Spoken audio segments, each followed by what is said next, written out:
Nag-work ako, not just 8 hours, 12 hours, 16 hours. And because I'm a manager, thank you lang po. Wala siyang overtime pay. Okay? Pero syempre, eventually, na-promote din naman tayo, naging okay naman yung sweldo natin, masaya rin naman ako sa Singapore.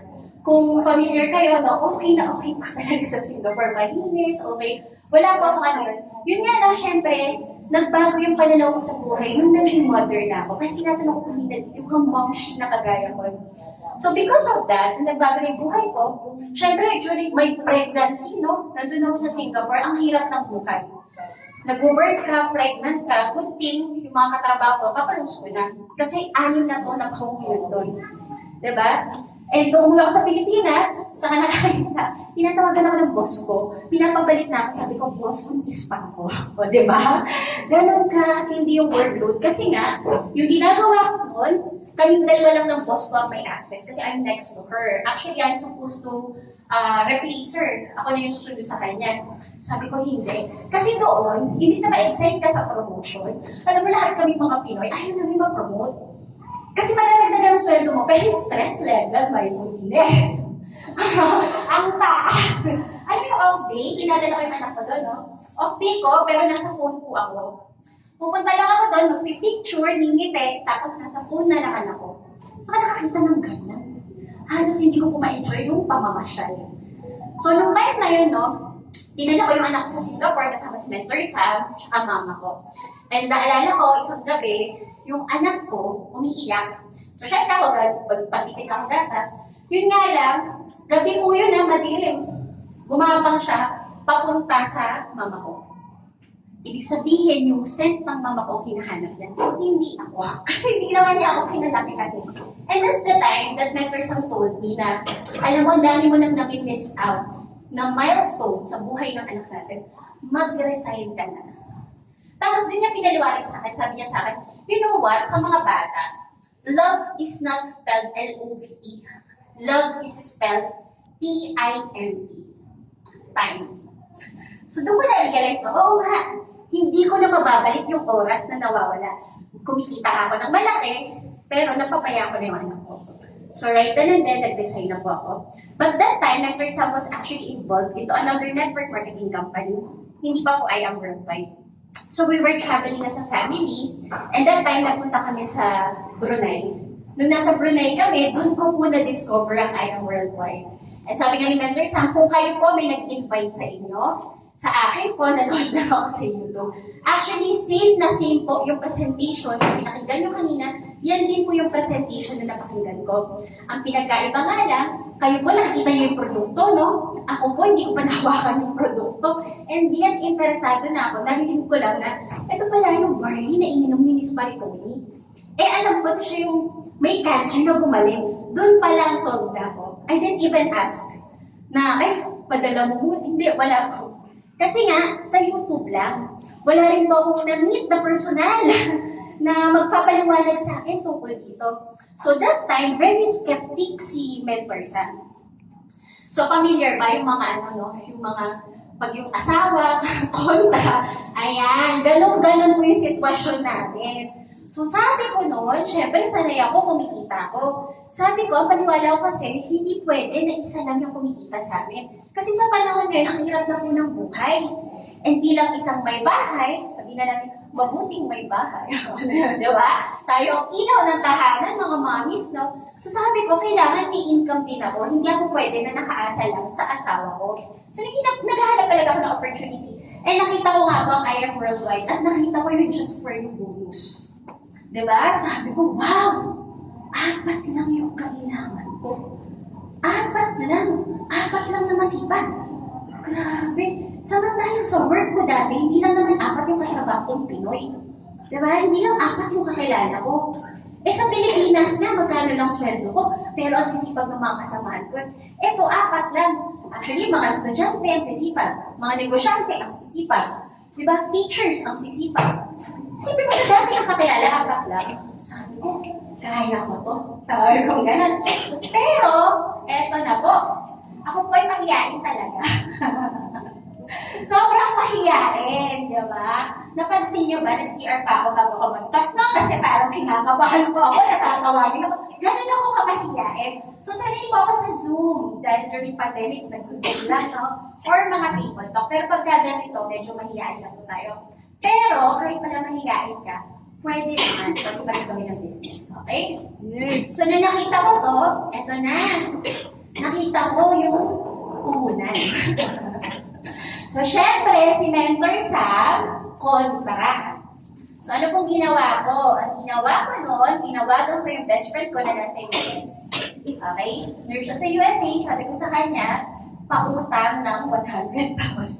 Ang laki ang inutang, di ba? Sabi niya sa akin, it must be something really important. Kasi umuutang ka na ganyan kalaki.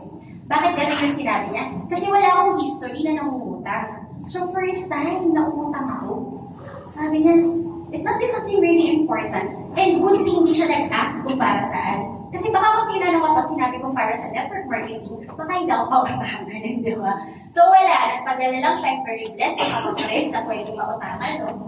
So nung time na yun, kahit nahihiya ako, ang nasa isip ko nun, pag hindi ko to ginawa ng paraan ngayon, ano ba yun, sa mga susunod na araw, susunod na buwan, susunod na taon, magsisisi ako. Lagi ko iisipin yung what if. Kasi nakita ko yung opportunity eh. Ngayon, ito na yung ironic part. Ayaw ni Mentor Sam. So, nung nalaman niya, sabi niya sa akin, saan mo kinuha yung pera? Ganun na. So, ako naniniwala naman ako na dapat sa mag-asawa, magkasundo. Okay? Yun nga lang, at the same time, naniniwala din po ako, no, sa dapat, tayong mga babae, alam mo yun, kasi parang ang naisip ko nun, sino ba magbe-benefit once na kumita ko? Di ba yung family ko rin naman? Sino ba yung matutulungan ko once na kumita ko? Di ba siya rin naman? So para sa akin naman yun eh. Iniisip ko, nung nag-abroad na ako, nagbayad ako ng placement fee. Magkano binayaran ko? 100,000 din. Meron ba ako 100,000 nung nagbayad ako ng placement fee? Sabi niyo po, may mga kilala kayong OFW, no? Malamang isa po dyan, nagbayad din ng placement fee. May pera ba ako nung nagbayad ako for the placement fee? Wala. Pinangutang ko lang din po. And just like this, pagdating ko po sa abroad, trinabaho, inaral, bago po pinasweldo. So it's the same. Sabi ko, same lang naman. Sa totoo lang, ang linis ko nga sa abroad, buhay ko eh. Kasi hindi ko naman alam kung okay ba yung boss ko, okay ba yung matitirahan ko, okay ba yung workplace ko. Eh dito, ang risk lang is yung pera. And actually, walang risk. Kasi babalik sa akin yung product na it's either inumin ko or ibenta ko. Wala talaga ako nakikitang risk. Pero syempre, pag negative, skeptic, di ba? Kontra talaga. So ano pong ginawa ko? Ang ginawa ko, ginul ko talaga na mahanap yung apat. Sabi ko, apat lang. Apat lang, hahanapin ko yung apat na yan.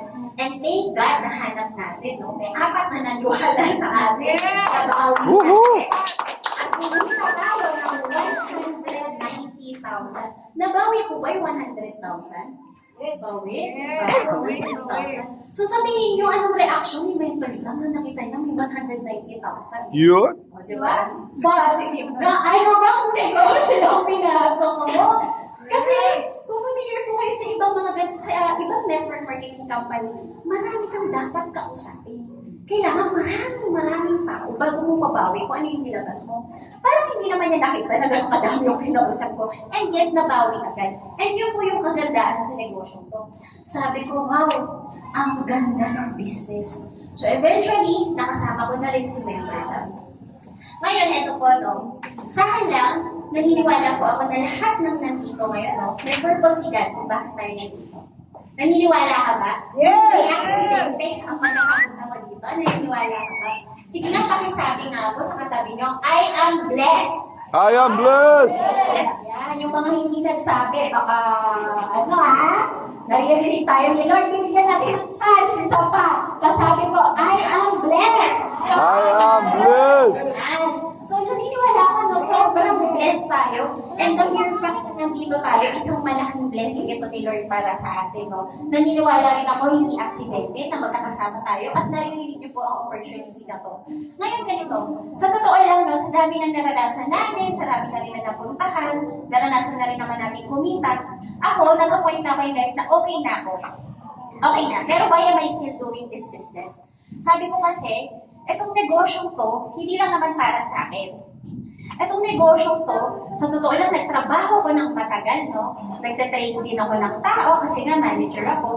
Pero, ano ba yung iniwan ko? Ano ba yung iniwan ko legacy after? Wala. Diba? After ko po mag-resign, no work, no pay.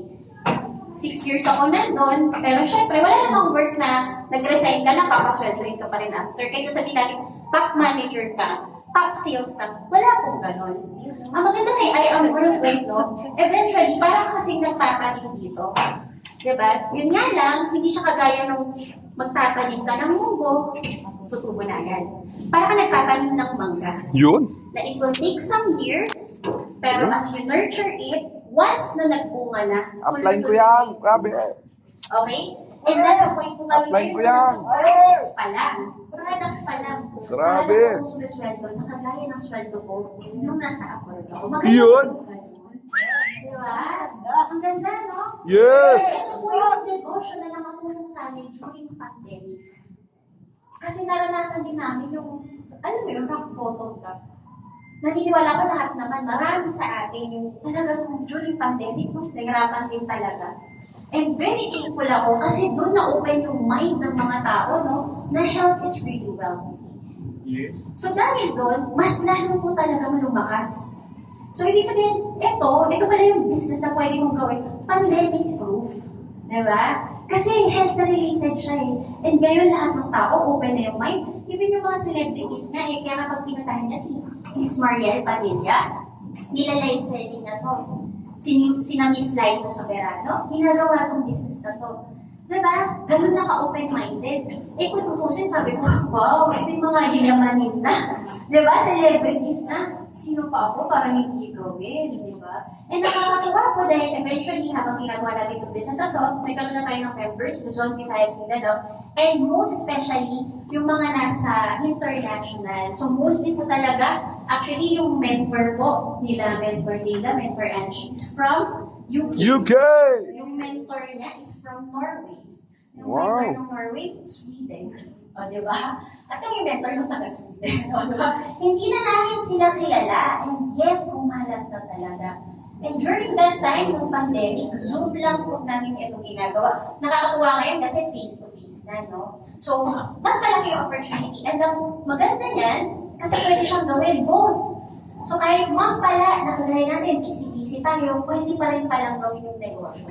So, napakaganda, no? And at the same time, sabi ko nga, no, itong business na to, ito yung nakakatuwa kasi pwede mong ipamana sa magiging anak mo.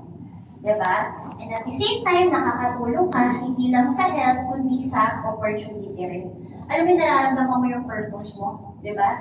Kasi more than the money, yung mga taong natulungan sa kalusugan, alam mo yung mag-thank you sa inyo. Ako naniniwala ko yung may mga na-share ng products dito, no? Tapos nagka-thank you sa kanila. Kasi sinasabi sa kanila, gumaling yung sakit ko dahil dun sa morning. Dahil share mo sa akin. Ikaw yung naging channel of blessing dun sa tao. Yun, no? Nakakatuwa. Dun pa lang ako, sabi ko, grabe si Lord, no? Talagang ginamit yung buhay mo to help other people. Yes. And at the same time, kasi kagaya po sa amin, nakatulong talaga to sa kabuhayan natin. Diba? Kami talaga, dito kami unti-unting bumangon. And at the same time, kumita na rin. Sabi nga ni Mentor Emma, no? 5 million. Hindi pa po included doon yung benta namin. Yun. Benta pa talaga kami. Actually, mas marami. Nabibenta talaga namin. And sabi nga Mentor sa kanila, no?